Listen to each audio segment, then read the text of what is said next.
पूरी दुनिया में सबसे कम हम ही लोग करते हैं ये काम, मगर ये ख़राब है, बहुत बड़ा गुनाह है मेरे भाई, इसकी बड़ी सख्त इस पर अजाब है। हुजूर ने फरमाया वो क़यामत तक उसी आले से उसको अजाब दिया जाएगा जिससे वो अपने आप को कत्ल करेगा। यहाँ तक कि एक सहाबी के जख्म बहुत हो गए थे तो उसने अपना चाकू किसी ने मार लिया अपने, मालूम है, अल्लाह अकबर, उसको भी खुदकुशी में लिखा गया। इस तक मामला है। तकलीफें कितनी भी आ जाएं, गम कितने भी आ जाएं, परेशानी हाँ से ज़िंदगी में होता है, इंसान अकेला हो जाता है, मायूस हो जाता है, सब रिश्तेदार छोड़ देते हैं। तो मेरे भाई अगर तेरा ऐसा दिल कर रहा है ना मेरे किसी भाई का, अल्लाह ना करे इसमें फिल्म कोई नहीं, मगर फिर भी ये ऑनलाइन मामला है, ये लोग बात करते हैं, उसको पहुंचाते हैं, तो खुदकुशी जो कर रहे हैं उनसे बस 1 मिनट का सवाल है, 1 मिनट मेरी बात सुन लें। खुदकुशी तो करनी है ही, मगर पहले एक बार ट्राई करके देख लें। एक मर्तबा अपने रब के सामने सर झुकाएं, वज़ू करें और 2 रकत नमाज पढ़ के सारे गम बयान कर दें। मालिक फलां ने सताया, फलां ने सताया, मुझे कोई रास्ता नज़र नहीं आता, सब कहते हैं और लोग हालात ये कह रहे हैं कि मैं मर जाऊं, मगर जिसका रब हो तू मेरा रब है, मैं कैसे मरूं रब, मेरे रब मुझे सब ने दुखाया, मेरा दिल ये कहता है कि अगर तूने सारी बातें अल्लाह से कह दी और चंद आंसू तो नहीं बल्कि खुल के रो ले, मेरी बहन भी मेरा भाई भी एक मर्तबा रो के देखे। मेरा ईमान ये कहता है उस सर सजदे से बाद में उठाएगा, अल्लाह की रहमतें पहले उसके ऊपर आ जाएंगी। एक बार ऐसा करें।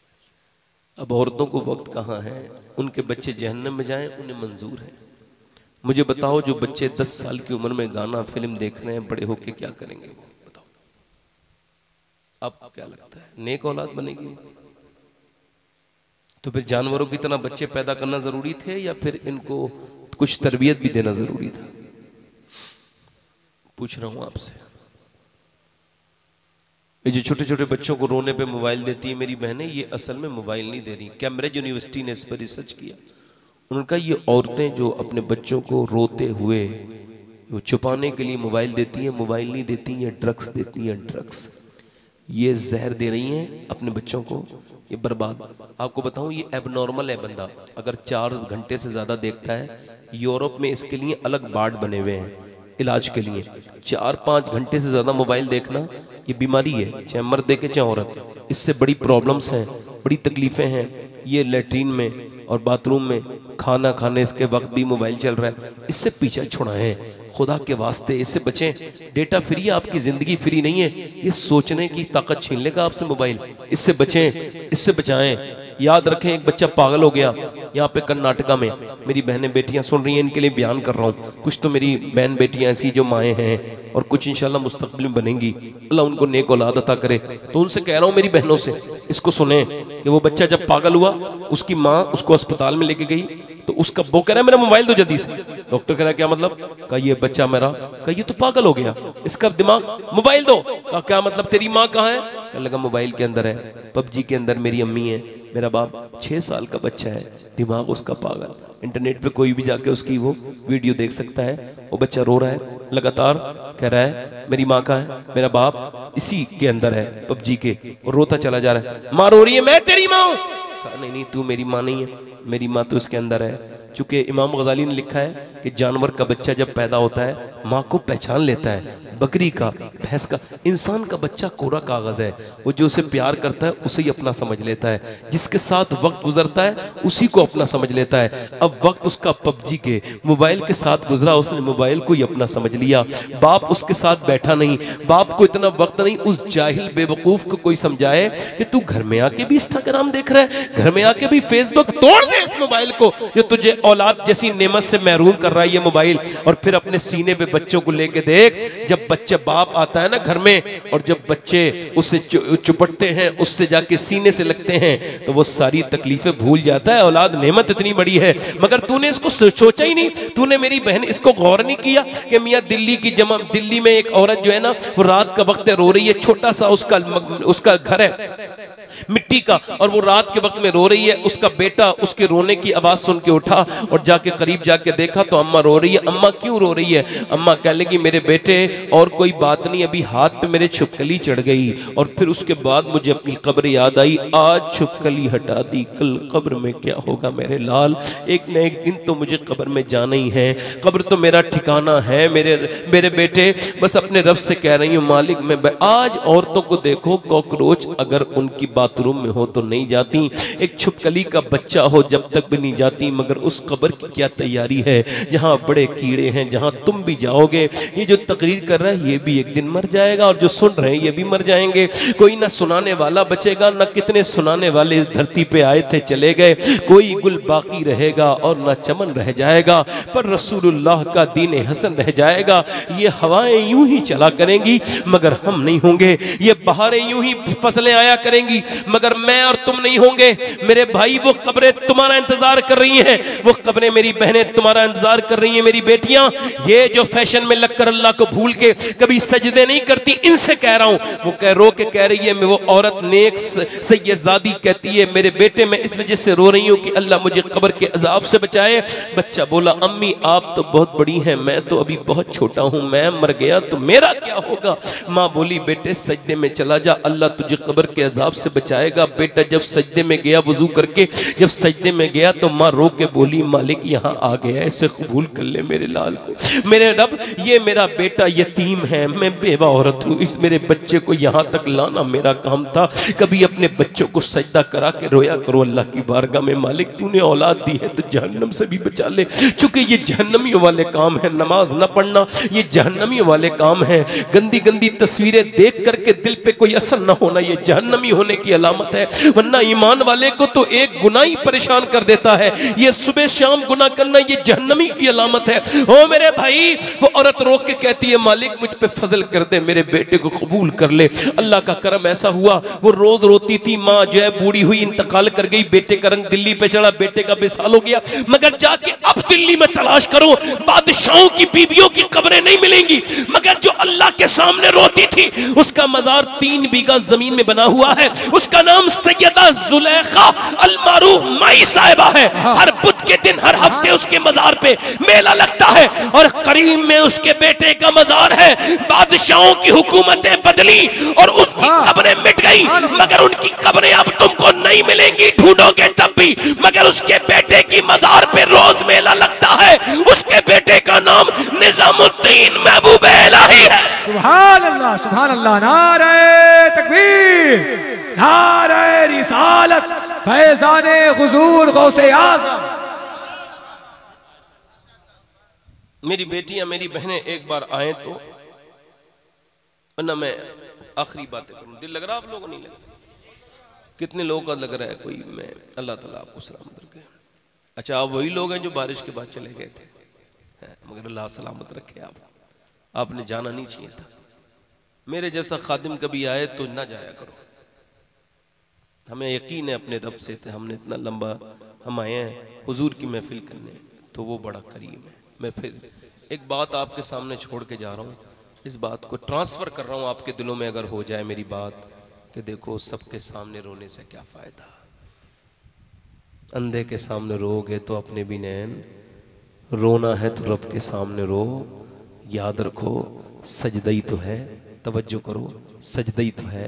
गारे हिरा में सजदा, जोर से बोलो सुभान अल्लाह। गारे हिरा में सजदा, गारे जोर में सजदा, गारे सजदा मदीने में है सजदा, कभी 3 दिन का, कभी 2 घंटे का सजदा। सजदा आप देखें, सजदा पैगंबर इस्लाम ने कभी भूख में किया, कभी वाक़े में किया।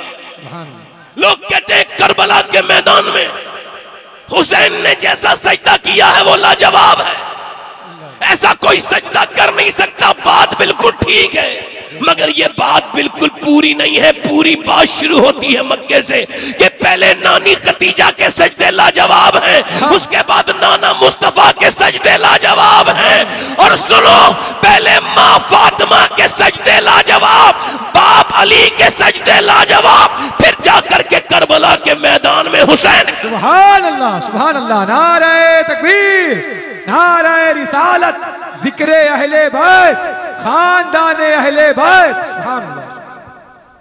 ऐसे दीन नहीं चलता। माँ बाप को चाहिए कि वो अपने अंदर उतना ही दीन पैदा करें जितना अपने बच्चों को वो दीनदार बनाना चाहते हैं। अच्छा, आपको मेरी बातें ऐसी लग रही होंगी ना, तो जब आप और मैं मरेंगे तो मेरी बातें फिर सच हो जाएंगी। कुछ दिनों के बाद लोगों को ऐसा लगेगा जैसे हम एक फॉर्मेलिटी निभा रहे हैं। मैं आपसे, क्योंकि यकीन खत्म हो गया ना आखिरत से। हमारे यहाँ दो टाइप की औरतें पाई जाती हैं हमारे माशरे में। मैं आपको, अगर मेरी बात से एग्री करें तो आप जरा ध्यान से सुन के फिर आप जरा सुभान अल्लाह कहिएगा मेरी बात पे, पूरी बात सुनने पहले। एक वो औरत है जिससे आप कितना भी कह दो पर्दा नहीं करेगी, लड़ लेगी, तलाक ले लेगी, मगर पर्दा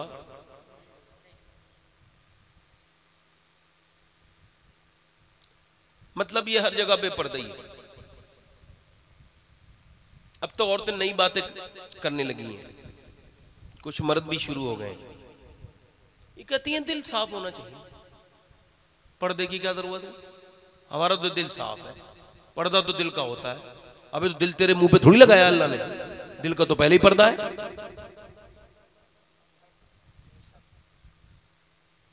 भाई पर्दा अगर दिल का होता तो ये जो इतनी मशीनें दिल चेक करने की बनी है ये तो फालतू बनी है।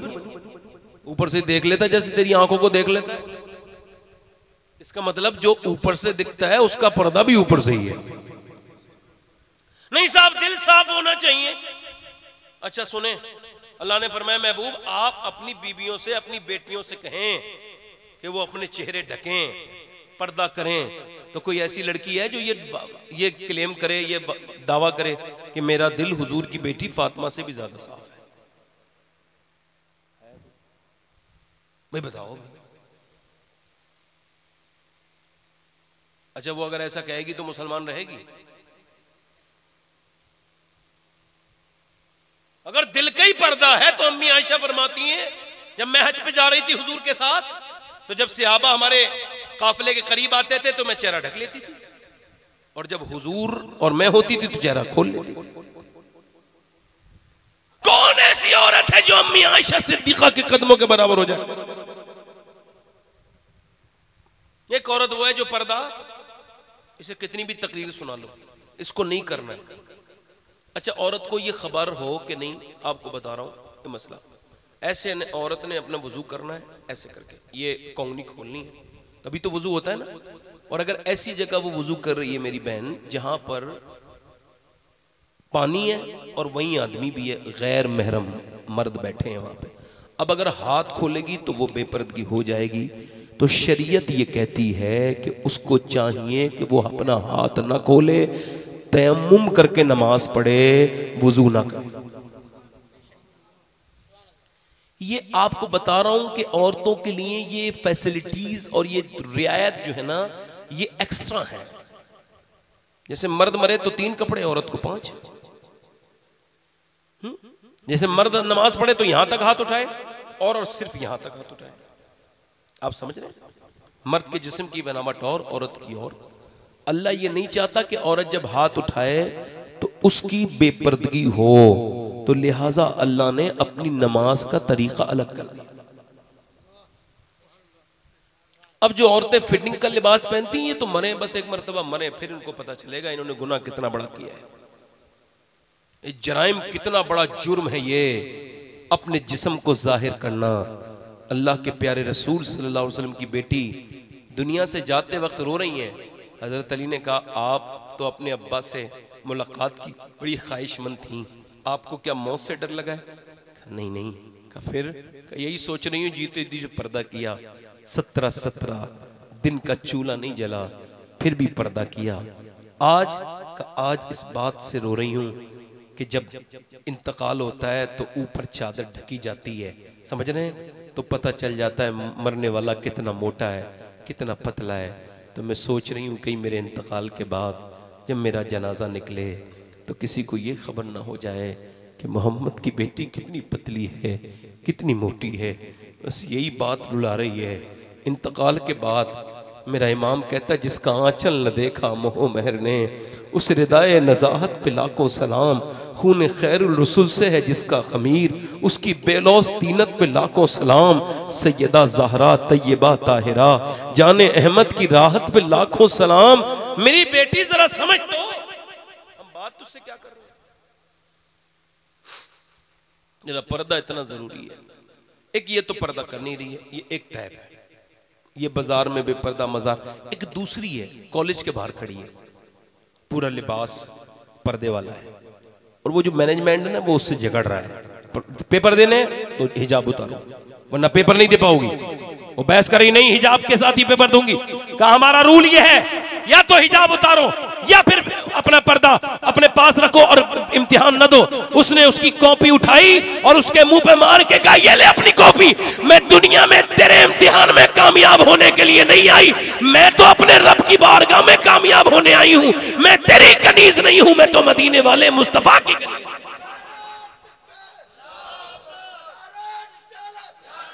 अच्छा, दोनों हैं मुसलमान, आप समझ रहे हो? समझ रहे हो आप? समझ रहे हो मेरी बात को? आप समझ रहे हैं? दोनों मुसलमान हैं, एक पर्दा कर नहीं रही, एक छोड़ नहीं रही। और उसमें वजह यह कि एक को बचपन में हुजूर की बेटी की बातें बताई गई, एक के दिल में पता है कि उसको मरना है, तो फिर उसको पर्दा। इमाम हुसैन फरमाते हैं आखिरी ज़माने में अगर मेरे कोई नाना की उम्मत की लड़की पर्दा करेगी फितन के ज़माने में, तो उसको वो पर्दा ऐसा है कि शहीद के खून से ज़्यादा अफजल है। आज सारी औरतें बेहया शादी में बैठी हो, एक पर्दे में चली जाए तो सब मजाक नहीं उड़ाएंगे। बोलो बात गलत है? मैं तो उसी तो मजाक के बारे में कहा कि जो अपनी मजाक भी उड़वा ले, अपने आप को पुरानी भी कहलवा ले, मगर फिर भी अगर वो, अच्छा मेरी बहनें जितनी फिर रही हैं इधर उधर बेपर्दा, इन सब से कहो दिलों को सुकून नहीं मिलेगा। अच्छा वो बेचारी उनकी बाद में खता है, ये अपनी बहनों और बेटियों को बना सवार के ये जो बारातों में लेके जा रहे हैं, जरा हाथ जोड़ के गुजारिश कर रहा हूं, बात थोड़ी बहुत ज्यादा कड़वी है मगर चूंकि कहनी जरूरी है भाई, ये औरतों की कमी नहीं है।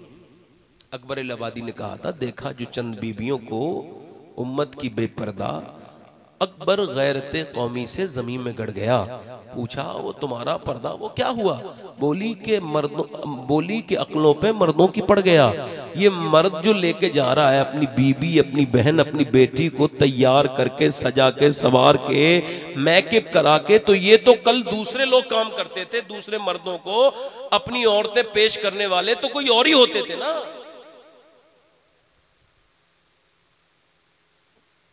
थोड़ा सख्त हो गया होगा मगर बात तो सही है ना भाई। पहले तो मुसलमान ये कहते थे कि जब तक हम जिंदा हैं हमारी बहनों पे किसी गैर मर्द की नजर, और अब ये बिल्कुल हम चाहते कब हैं? हमने अपने घरों के हालात खुद बिगाड़े हैं। अल्लाह के प्यारे रसूल की बेटी एक दिन तशरीफ ला रही है, मेरी बहनें सुन लें। अब इनको तो अपडेट मिलता रहता है ना इंटरनेट पर, कौन सी लड़की ने कौन सा लिबास पहना है, मुंबई की औरत ने कौन सा लिबास पहना है, उसका स्क्रीनशॉट लेंगी। पाकिस्तान की बेहुदा औरत, उस तक के पाकिस्तान के जो सीरियल हैं यहाँ हिंदुस्तान में आग लगा रहे हैं। औरतें पहले नाटक देखती हैं फिर नाटक करती हैं, नाटकों से बचाओ ये बर्बाद कर देंगी। ये अब वो देख रही हैं कि ये मुंबई में वो वहाँ क्या नाटक नौटंकी चल रही है, वही नौटंकी ये इसने स्क्रीनशॉट रख के अपने ऊपर रखा है, और ये कह रही है टेलर से वैसे ही कपड़े पहनाओ, इसको बताओ जिनकी नकल करोगी उसी के साथ उठोगी। तो ये तो सब जहन्नम का ईंधन है, ये जितनी लड़कियों की तुम नकल कर रही हो ये तो फाहिशा है, ये तो दाग है मुआशरे का। बदकार औरत है, बेहया है, बेगैरत है, तुम्हें इससे क्या मतलब? तुम तो इस्लाम की शहजादी हो। सुनो, जो उनसे मोहब्बत करेगी कयामत के दिन उसका कोई पुरसाने हाल ना होगा और उन्हीं के साथ जहन्नम में जाएगी। और जो नबी की बेटी फातिमा से मोहब्बत करेगी तो फातिमा की तो शान ये है कि जब कयामत के दिन वो जन्नत में जाएंगी तो 70,000 हूरों के छनमट में जाएंगी, और अल्लाह फरमाएगा आज फातिमा भी जन्नत में जाए और वो भी जाए जिसके दिल में फातिमा से मोहब्बत। सुभान अल्लाह, सुभान अल्लाह, जिंदाबाद जिंदाबाद। सब जाएंगे। बस मैं अपनी बात खत्म कर रहा हूँ, बहुत वक्त हो गया मुझे। अल्लाह ने बारिश भी रोक दी, बारिश मेरी बात भी हो गई। अल्लाह से उम्मीदें अच्छी रखो तो वो करम भी आप पर करता है। आखिरी बात जो कर रहा हूँ वो ये है, मेरे दोस्तों, मेरे भाइयों, अपनी जिंदगियों को बदलो, क्या पता कब मौत का फरिश्ता आके पटक जाए। मेरी बहनों से भी कह रहा हूं, अल्लाह के रसूल की बेटी एक दिन हुजूर के पास आई है। अम्मी आयशा ने कहा, हुजूर आपकी बेटी तशरीफ लाती है। हुजूर उठ के खड़े हो गए। और बेटियों के तो अंदाज ही जुदा होते हैं। अब तो बेटियों के घर लोग नहीं जाते, बहनों के घर भी नहीं जाते, टेलीफोन करने की फुर्सत नहीं। पहले के हमने खत देखे थे, मैंने अपने बचपन में देखा था कि हमारी नानी का घर बरेली शरीफ में था, तो जब हमारे घर वो हमारे मामू का खत पहुंचता था तो उस खत को लोग जो पढ़ते थे और वो जो उसमें अपना नाम का इंतजार करते थे, फलां को सलाम कहना, फलां को प्यार करना, वो खत में ऐसा लगता था कि खत लिखने वाला इसी के साथ आया है और वो बोल रहा है। आज कल और बहनों के घर जो लोग जाते थे, मोहब्बतें थीं, पहले एक लड़की रुखसत होती थी पूरा मोहल्ला रोता था, पता ही नहीं चलता किसकी बेटी है। अब तो जिसके घर में वो रुखसत होती है वही नहीं, वो खुद भी नहीं रोती बेगैरत, उसका मैके भी खराब हो जाएगा। उस बेशरम को अब ये वक्त ही नहीं। इन औरतों के मेकअप ने तो बड़ी तबाही मचाई है। इन्होंने बड़े पैसे भी खर्च कर रही हैं और इनके मेकअप चेहरे धुल जाते हैं। धोखा एक तरीके का ये। अच्छा, जैसा चेहरा वैसे ही लेके अपने शौहर के पास जाए तो जिंदगी में मोहब्बत बनी रहे। अब जो वो पहले दिन गई है तो उसका चेहरा इतना बनावा सिंगार वाला है कि वो उसका मर्द बड़ा बेचारा उसको देख रहा है। सुबह को उसको सूरत ही अलग बदल गई, उसका चेहरा ही धुल गया। ऐसा क्या मेकअप के जिसने ना नमाज पढ़ने दी, जिसने ना तुझे रब के सामने झुकने न दिया। मियाँ बीबी जब शादी के बाद आपस में मुलाकात से पहले जब नमाजें पढ़ते हैं तो अल्लाह उनको नेक औलाद देता है। अब कहाँ वक्त है मेरी बहनों को, मेरे भाइयों को ये बदतमीजियां करने की शुरू। ये मेरी बहनें, मेरी बेटियां, ये मेकअप को ने तो इनको बर्बाद कर दिया। लाओ मैं तुम्हें मेकअप ऐसा बताता हूँ, वो मेकअप नहीं जो रात को लगाओ सुबह छुट जाए। मेकअप तो मियाँ वो है, याद रखो, मेकअप तो वो है जो मौत के बाद भी न छुटे, जिसे मौत का झटका भी ना खत्म कर पाए। मेकअप तो वो है जब बंदा कब्र में, मैंने कितने लोगों को कब्र में रखा है कि उनका चेहरा बार बार देखने को दिल करता है। बार बार कब्र में रखो, मौत के बाद कुछ लोग इतने खूबसूरत हो जाते हैं, उनका चेहरा देखने को दिल करता है। और कुछ लोग मरने के बाद इतने बेकार उनके चेहरे हो जाते हैं, नफरत होने लगती है उनका चेहरा देखने से। तो मेरी बहनों सुनो, मौला अली फरमाते हैं, इमाम हसन बसरी फरमाते हैं, मेरे पीर मौला अली ने फरमाया, मैं तुझे एक ऐसे मेकअप का पता बताता हूं हसन बसरी, जो भी हुजूर की उम्मत में ये मेकअप करेगा मौत का झटका भी उसके चेहरे की नोक नहीं खत्म कर सकता। तो हुजूर वो क्या है? फरमाया जो आमना के लाल के ऊपर 1000 मर्तबा रोज दुरूद पड़ेगा या पड़ेगी, मौत का झटका भी उसके चेहरे का हुस्न खत्म नहीं करेगा। सुभान अल्लाह, सुभान अल्लाह, सुभान अल्लाह। ये आखिरी बात कर रहा हूं कि हुजूर की बेटी आई है, तो ध्यान देना। तो हुजूर ने फरमाया कि फातिमा आई है, सैयदा आयशा ने। तो हुजूर ने कहा अच्छा ठीक है, फातिमा सैयदा आई। तो वो चादर में ऐसे कुछ बंधा हुआ था। क्या फातिमा क्या लाई हो? तो रोटी खोल के दी उसे। हुजूर ये हुजूर को ये रोटी खाई। हुजूर ने एक लुकमा खाया था, आंखों से आंसू आए। अब्बा क्यों रोते? कहा फातिमा 5 दिन के बाद पहला लुकमा तेरे बाप की हलक में गया है, ये 5 दिन हो गए। तो बेटी भी रोने लगी, अब्बा आप खाइए, मेरे घर में अली आज 5 दिन के बाद जो लाए, मैं भी 5 दिन की भूखी थी, मैंने चक्की चलाई, रोटी बनाई, मगर अब्बा हसन हुसैन को अली को भी खिला लिया, मगर अपने बदले की रोटी लेके आई हूँ अब्बा आपके लिए, आप खा लें। मैंने भी नहीं खाया। हुजूर ने उस रोटी को खाया और फरमाया बेटी गम न करना मेरी लाडली, तू जन्नती औरतों की सरदारा है, तू सरदार है जन्नती औरत। अल्लाह के रसूल की बेटी अपने आप सारे काम करती है। आजकल औरतें देखो आप, सुबह सुबह आपको मुसलमान औरतें भी ये टहलती भी मिलेंगी। मुसलमान कस्बों में से गुजरा होगा कभी, मैं तो सुबह को मेरी गाड़ी गुजरती है अक्सर, कभी कहीं से कभी कहीं से मुसलमान औरतें आती हैं। चलो ठीक है, वो जो कर रही हैं अपनी सेहत के लिए चल रही हैं, चलो इस बात को 1% मान भी लिया जाए, तो ये मेकअप करके सुबह सुबह क्यों जाती हैं? सेहत के लिए मेकअप जरूरी थोड़ी था, ये एक बात।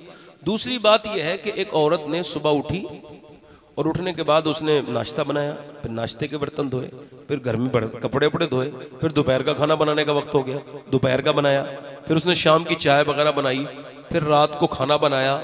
अब वो रात के बर्तन वर्तन धो के सोई है।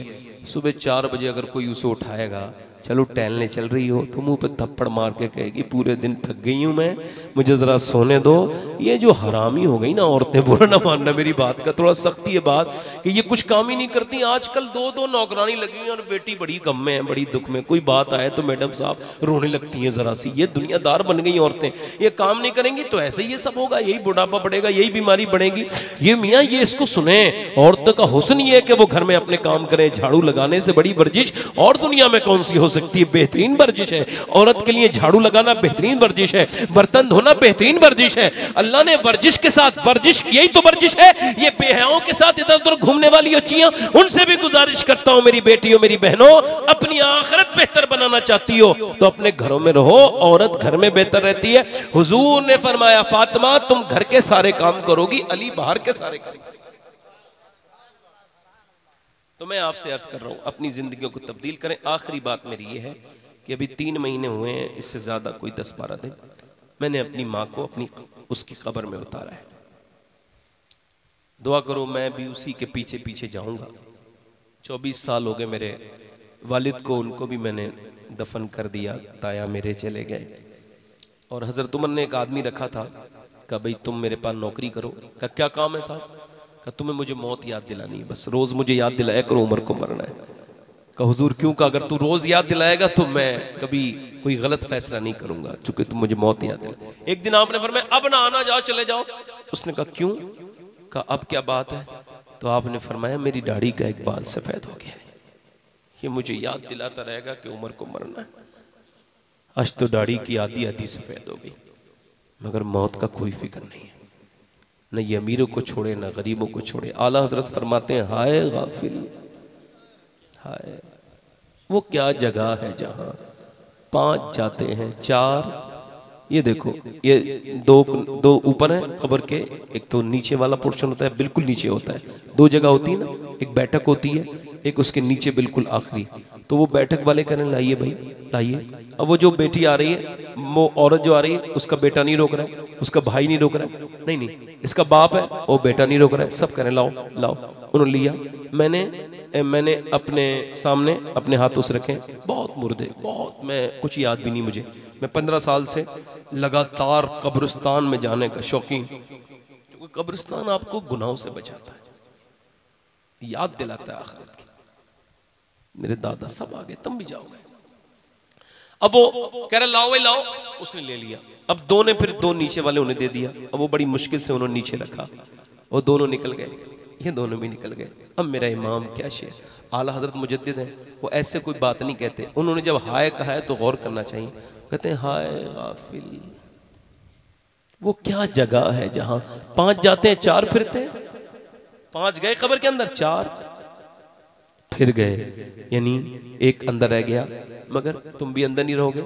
और फला मौत मर गया, फला की मौत हो गई, इसकी सब मरेंगे। अमीर को न छोड़े, गरीब को न छोड़े, बादशाह को न छोड़े, फकीर को न छोड़े, आलिम को न छोड़े, जाहिल को न छोड़े, मुत्तकी को न छोड़े, परहेजगार को न छोड़े, ये गुनहगार को न छोड़े। मौत सबके सीने पे आके बैठेगी। और मेरे नबी फरमाते हैं हजरत ईसा अलैहिस्सलाम गुजर के जा रहे थे, एक खोपड़ी पे पाँव मारा, उठ। तो जब वो खोपड़ी उठी तो वो एक बादशाह था, लगा मैं हुजूर बादशाह हूँ। कहा तेरी मौत कैसे हुई? कहा मैं अपनी दुनिया में लगा हुआ था, जा रहा था, मुझे मलकुल मौत ने रोका और मेरी रूह निकालने के वक्त जब आया तो मैंने कहा अब तो जुदाई का वक्त आ गया, सारे लोग मेरे रह गए, मैं बादशाह था मगर उसने मुझे 2 मिनट के अंदर ख़त्म कर दिया। हुजूर मेरी रूह निकाल ली उसने, सबसे मैं जुदा हो गया। ये आपकी मेरी रूह निकल जाएगी, मेरी भी निकलेगी, ये इसका एक वक्त है, मैं भी मरूंगा आप भी मरेंगे, मगर याद रखो अपने रब से तौबा करके मरो। ऐसे मरो कि तुम मुतमईन हो जाओ। मौत के वक्त जब फरिश्ता आए तो तुम उससे कहो कि यार तूने रूह तो निकालनी है निकाल ले, मगर क्या मेरा रब भी मुझसे राजी है कि नहीं? खुदा की कसम अगर फरिश्ता आके ये कह देना तू मर जरूर रहा है मगर तेरा अल्लाह तुझसे राजी हो गया है, याद रखो तुम्हारे लिए बड़ी कामयाबी है। ये खबर 10 साल में सुनो, 5 साल में सुनो, 25 साल में सुनो, कोई बेटा इस वहम में न रहे बाप मरा है, वो भी मरेगा, उसका बाप भी इसी वहम में था मगर वो भी मर गया, आप भी मरेंगे। मौत सबको आएगी, सबको आएगी मौत। जो याद करेगा उसको भी आएगी, जो बिल्कुल याद नहीं करेगा उसको भी आएगी। मौला अली फरमाते हैं जो याद करेगा उसको आसानी के साथ आएगी। जो याद, मैं आपसे कह रहा हूं मेरे भाइयों, बस अपने रब से कहो मालिक हमको माफ कर दे। जब कब्र में जाओ तो तुम्हारी आंखें इतनी गंदी ना हो कि हुजूर के चेहरे को ना देख सको, कि जब कब्र में मर गया बंदा जिस हालत में मरा था उसी हालत में उठेगा। अब जैसी उसने आंखों से हुजूर को देखना चाहा, तू तो फेसबुक का दीवाना था, तू तो इंस्टाग्राम देखते देखते मरा है। कब्र में फरिश्ते कहेंगे नजर नीचे कर, तू हुजूर को देखने के लायक नहीं है, गंदी तस्वीरें देखने वाले। आज ईमान कमजोर हो गए, सही बताऊं फितने का दौर है, बहुत सख्त है। ये आंखों का जिना है, आंखों से देखना बहुत बड़ा गुनाह है। हुजूर ने फरमाया ये आंखें जहन्नम में जाएंगी, हो उसमें जहन्नम की आग डाली जाएगी।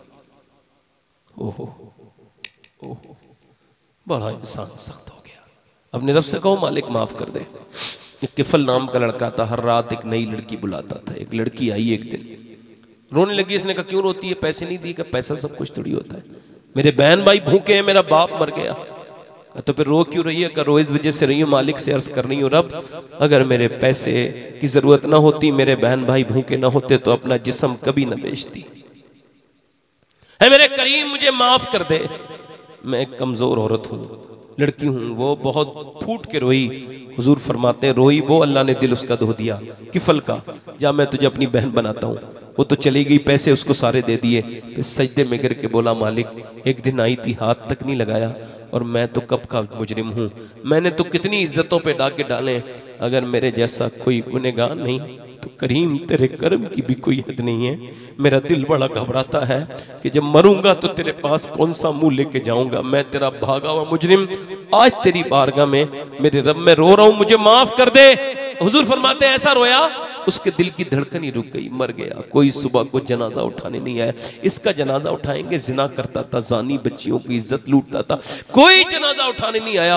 अल्लाह ने फरिश्तों को भेजा, इसके दरवाजे पर बड़े बड़े लफ्जों में लिख के गए फरिश्ते, इन्नल्लाह क़द गफ़र लिल किफ़ल, ये जो किफ़ल है इसकी अल्लाह ने मग़फ़िरत कर दी है, बख्शिश कर दी है। अल्लाह अकबर, किफ़ल की बख्शिश कर दी। क्यों? अल्लाह की रहमतें कहती हैं वो रात को मेरे सामने रो लिया था, इतना करीम है।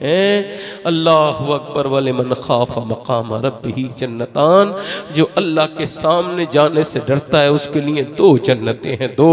एक लड़के को एक औरत ने जिना की दावत दी, उसकी तबीयत उस तरफ मायल हुई मदीने शरीफ में, मगर अचानक किसी ने ये आयत पढ़ी वले मन खाफ़ मक़ाम रब्बिही जन्नतान, उसके कानों में आई। उसने एकदम उस लड़की का हाथ छुड़ा लिया और फिर वो अपने घर गया। इत्तेफाक ये इंतकाल हो गया, उसको दफन किया। हजरत उमर ने उसको दफन करने के बाद आवाज दी, ओ नौजवान, अल्लाह ने फरमाया जो अल्लाह के सामने खड़े होने से डरता है उसके लिए दो जन्नतें हैं। अंदर से आवाज आई, अमीरुल मोमिनीन आप तशरीफ ले जाइए, अल्लाह ने अपना वादा पूरा कर दिया, मुझे दो जन्नतें। सुभान अल्लाह, नारे तकबीर, नारे रिसालत। मैंने अपनी बात कह दी और अल्लाह इसे कबूल करे, इसमें खुलूस पैदा करे। मेरी बात हो गई। आप बताओ कितने लोग आपके में ऐसे हैं जो हुजूर के नाम पे अपनी जान दे सकते हैं? दोनों हाथ रखो।